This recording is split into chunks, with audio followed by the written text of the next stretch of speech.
We've all got two wolves in us, a good one and a bad one, and they both want to eat. Best I can tell, we just got to feed that good one a little more than the other one. Happiness is an emotional response to an outcome. If I win, I will be happy. If I don't, I won't. It's an if-then, cause and effect, quid pro quo standard that we cannot sustain because we immediately raise it every time we attain it. You see, happiness demands a certain outcome. It is result reliant. And I say, if happiness is what you're after, then you're going to be let down frequently, and you're going to be unhappy much of your time. Joy, though, joy is a different thing. It's something else. Joy is not a choice. It's not a response to some result. It's a constant.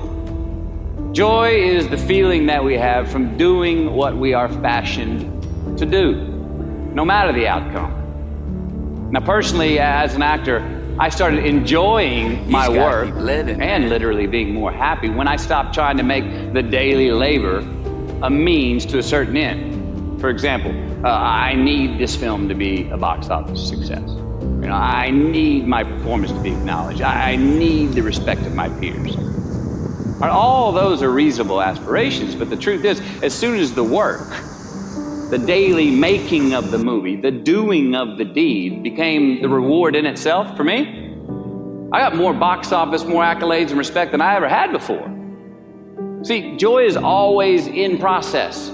It's under construction. It is in constant approach, alive and well in the doing of what we're fashioned to do and enjoying it. Now, the easiest way to dissect success is through gratitude. Giving thanks for that which we do have, for what is working. Appreciating the simple things we sometimes take for granted. We give thanks for these things, and that gratitude reciprocates, creating more to be thankful for. It's really simple, and it works. Now, I'm not saying be in denial of your failures. No, we can learn from them too, but only if we look at them constructively, as a means to reveal what we are good at, what we can get better at, what we do succeed at. Our life's a verb.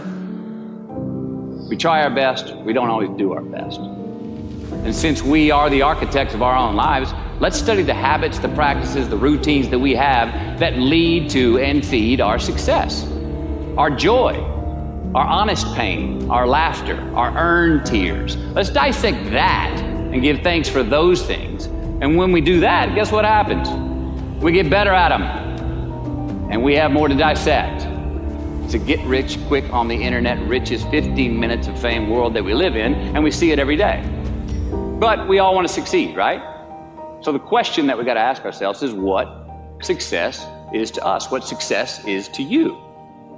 Is it more money? That's fine. I got nothing against money. Maybe it's a healthy family. Maybe it's a happy marriage. Maybe it's to help others, to be famous, to be spiritually sound, to leave the world a little bit better place than you found it. Continue to ask yourself that question. Now, your answer may change over time, and that's fine. But do yourself this favor. Whatever your answer is, don't choose anything that will jeopardize your soul. Prioritize who you are, who you want to be, and don't spend time with anything that antagonizes your character. Don't drink the Kool-Aid, man. It tastes sweet, but you will get cavities tomorrow, all right? Life is not a popularity contest. Be brave, take the hill, but first answer that question, what's my hill? Well, for me, it's a measurement of 5 things. We got fatherhood. We got being a good husband. We got my health, mind, body, and spirit. We got career, and we got friendships. These are what's important to me in my life right now. Because I want to keep all 5 in healthy shape. And I know that if I don't take care of them, if I don't keep up maintenance on them, one of them is going to get weak, man.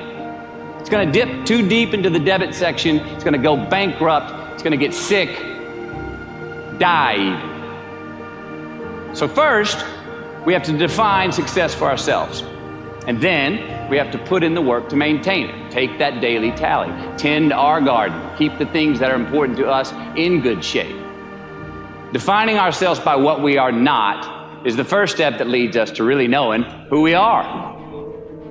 You know that group of friends that you hang out with that they really might not bring out the best in you? You know, they gossip too much, or they're kind of shady. They really aren't going to be there for you in a pinch. Or how about that bar that we keep going to that we always seem to have the worst hangover from?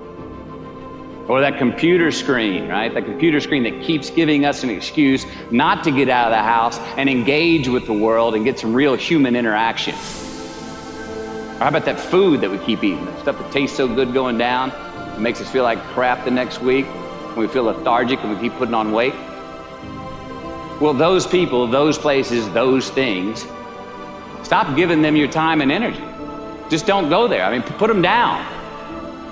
And when you do this, when you do put them down, when you quit going there, and you quit giving them your time, you inadvertently find yourself spending more time and in more places that are healthy for you, that bring you more joy. Why? Because you just eliminated the who's, the where's, the what's, and the when's that were keeping you from your identity. Like, trust me, too many options, I promise you this, too many options will make a tyrant of us all. All right, so get rid of the excess, the wasted time. Decrease your options. If you do this, you will have accidentally, almost innocently, put in front of you what is important to you by process of elimination. Knowing who we are is hard. It's hard. So give yourself a break. Eliminate who you are not first, and you're going to find yourself where you need to be. Make voluntary obligations. I'm talking about the ones that we make with ourselves, with our God, with our own consciousness. I'm talking about the you versus you obligations.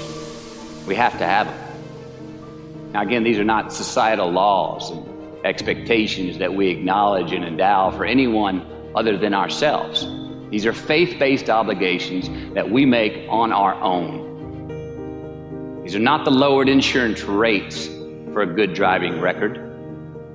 You will not be fined or put in jail if you do not gratify these obligations I speak of. No one else governs these but you. They are your secrets with yourself, your own private counsel, personal protocols.